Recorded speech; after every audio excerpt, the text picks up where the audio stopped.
Whenever archaeologists can't explain a period of social change or innovation, they reach for the catch-all explanation: new people, invasion. But there isn't actually any evidence to support this story. We just can't prove it. Science, however, is trying to. At University College London, Professor of Genetics Mark Thomas and his team have conducted a survey of the DNA in the British Isles. The male genetic marker is known as a Y chromosome. A father passes a largely unchanged copy of his own Y chromosome to his son. It is a very good way of tracing ancestry through history.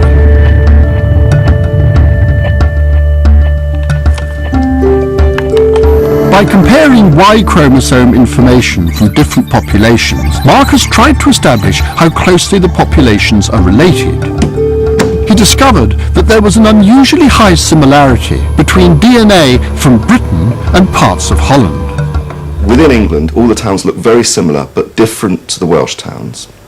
And the more remarkable feature was the incredible similarity between the English towns, genetically, and the Frisians. In fact, we couldn't statistically tell any difference between them. This suggests the native British Y chromosome has, at some point in history, been mixed with that of people from Northern Europe. Complex statistics were used to work out when this genetic mix might have happened.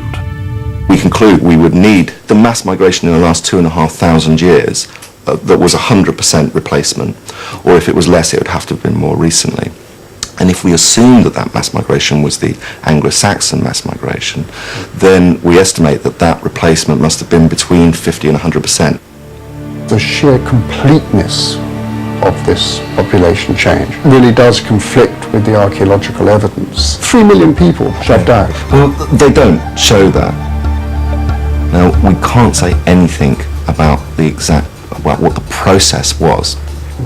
As I said, that could be pushing, or it could be slaughtering, or it could be something much more benign, like just economic differences between the different populations, and over time a gradual replacement.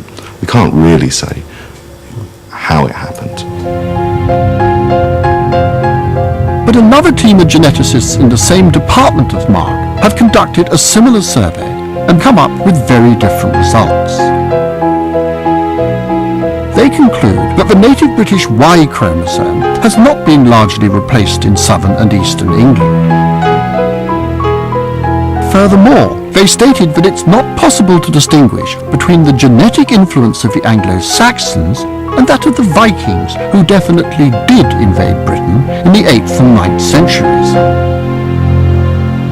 I just don't think that we should rely on these genetic versions of history on their own, especially when two similar studies produce such different results.